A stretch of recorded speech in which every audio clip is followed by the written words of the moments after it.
നിങ്ങളുടെ ഇഷ്ട പരമ്പരകൾ എക്സ്ക്ലൂസീവായി സൺ നെക്സ്റ്റ് ആപ്പിലൂടെ തികച്ചും ഫ്രീ ആയി ഇപ്പോഴേ ആപ്പ് ഡൗൺലോഡ് ചെയ്യൂ. സുധേട്ടാ, ഞാൻ ഒരു തെറ്റും ചെയ്തിട്ടില്ല. എന്നിട്ടും ഇങ്ങനെ ഇനിയിപ്പോ എന്താ വേണ്ട? തോൽക്കില്ല, ഞാൻ തോറ്റുകൊടുക്കാനാവില്ല എനിക്ക്. എന്റെ വിരൽ തുമ്പ് പിടിച്ച് ഒരു വെളിച്ചമായിട്ട് എന്റെ സുധേട്ടൻ എന്റെ മുന്നിലുണ്ടല്ലോ, അത് മതി എനിക്ക്.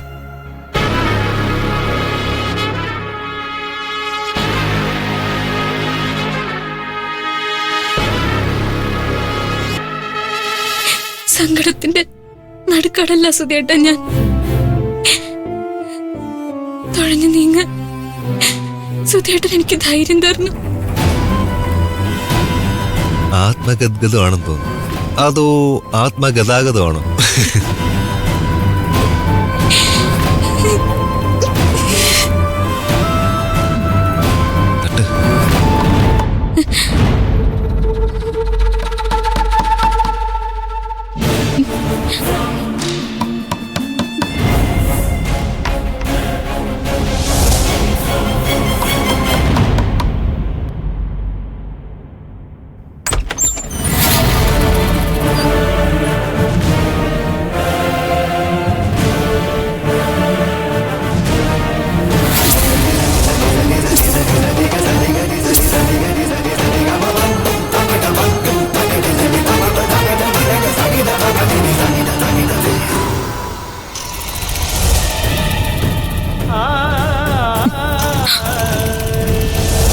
ഏട്ടത്തി മുറിയടിച്ച് രക്ഷപ്പെട്ടിരിക്കുവാണല്ലേ? ഒട്ടകപക്ഷി മണലില് തല പൂഴ്ത്തുന്ന പോലെ നമ്മള് കണ്ണടച്ച നമുക്ക് മാത്രമേ ഇരുട്ടാവൂ. ലോകത്തിന് മുമ്പിൽ നാണക്കേട് അങ്ങനെ തന്നെ ജ്വലിച്ചു നിൽക്കും. ഏട്ടത്തി വിഷമിപ്പിക്കുന്ന വർത്താനം പറയാതെ. നമുക്ക് വേണ്ടപ്പെട്ടവർക്ക് എന്തെങ്കിലും അബദ്ധം പറ്റിയ നമ്മൾ ഒപ്പം നിന്ന് പൊതിഞ്ഞു പിടിക്കുക വേണ്ടത്, അല്ലാതെ ഉപ്പില് മുളക് പുരട്ടി നോവിക്കരുത്.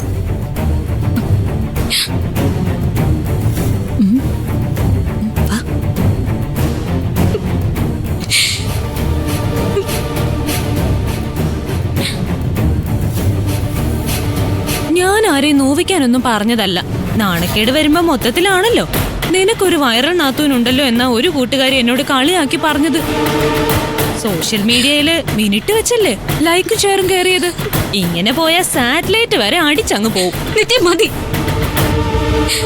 വാക്കുകൾ കൊണ്ടുള്ള ചാട്ടവാരടി ആവശ്യത്തിനായി. ചിലരൊരിക്കൽ കെണിയിൽ ഞാൻ വീണു എന്നുള്ളത് സത്യം. അവൻ ഡോക്ടർ അതിൽ പെട്ടു. ചുറ്റും നിന്ന് 1000 പേര് ആർത്ത് വിളിച്ചാലും കല്ലെറിഞ്ഞാലും സത്യം സത്യം അല്ലാതാവില്ല. കണ്ണടച്ചിരുട്ടാക്കുന്ന പോലെ തന്നെയാ കൈപ്പടം കൊണ്ട് സൂര്യനെ മറയ്ക്കാൻ ശ്രമിക്കുന്നത്. എത്ര ശ്രമിച്ചാലും സത്യത്തിന്റെ സൂര്യ വെളിച്ചം വിരലുകൾക്കിടയിലൂടെ കണ്ണിൽ എത്തുക തന്നെ ചെയ്യും. എത്ര മനോഹരമായിട്ടാണ് നിന്റെ ഏട്ടത്തി സംസാരിക്കുന്നത്, അതും ഇത്ര വലിയൊരു നാണക്കേടിനിടയില്. എനിക്കൊരു നാണക്കേടും ഇല്ല. സംഭവിച്ച കാര്യങ്ങൾ എന്താണെന്ന് എനിക്ക് നല്ല ബോധ്യമുണ്ട്. നാളെ അത് ലോകത്തിന് ബോധ്യപ്പെടും. പിന്നെ നാണക്കേടിന്റെ ഭാണ്ഡം മറ്റുള്ളവരും ചുമക്കണ്ടേ? നിർത്ത്. വൈറൽ നാത്തൂന് വേണ്ടി നീ അത്രയ്ക്ക് ബുദ്ധിമുട്ടണ്ട. എനിക്ക് ഉത്തരം പറയേണ്ടത് എന്റെ ഭർത്താവിനോടാ. അത് ഞാൻ പറഞ്ഞിട്ടുണ്ട്.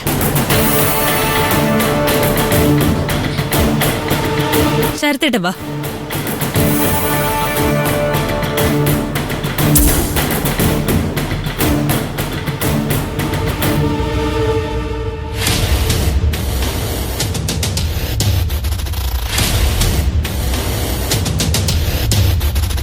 ഏട്ടത്തിയെ,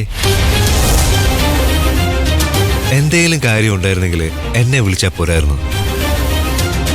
ഞാൻ പറന്നു വരില്ലായിരുന്നു.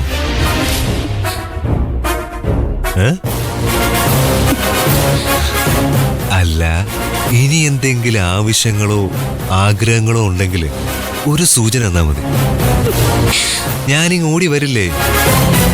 ശരത് 24/7.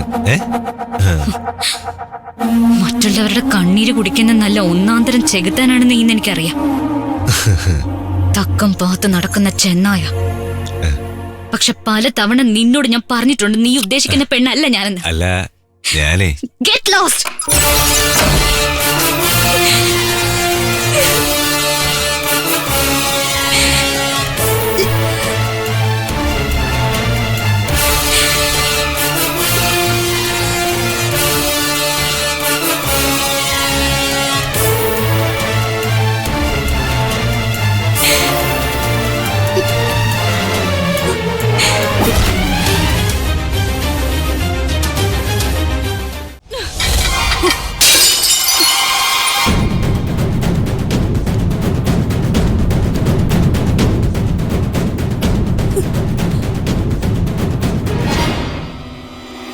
നിനക്കെന്താ ഭ്രാന്ത് പിടിച്ചോ?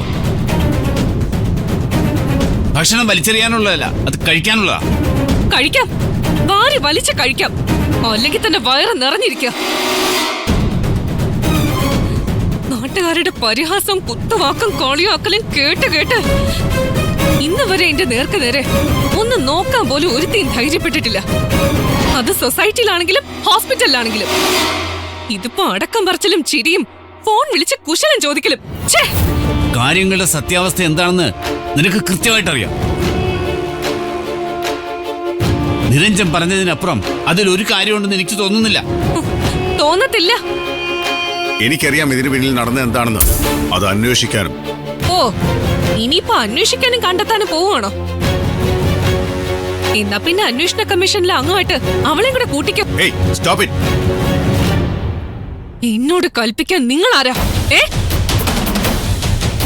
കാണിക്കാവുന്ന വൃത്തികേടൊക്കെ കാണിച്ചു വെച്ചിട്ട് അന്തരീക്ഷത്തിൽ കറങ്ങി നടക്കുക ഡോക്ടർ നിരഞ്ജന്റെ ലീലാവിലാസം.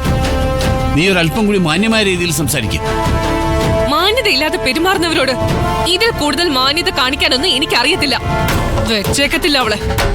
എന്നെ സമൂഹത്തിൽ നാണം കെടുത്തിട്ട് ഒരാളും തല ഉയർത്തി ജീവിക്കത്തില്ല. കാണിച്ചു തരാൻ ഞാൻ എന്താ ചെയ്യാൻ പോകുന്നെന്ന്.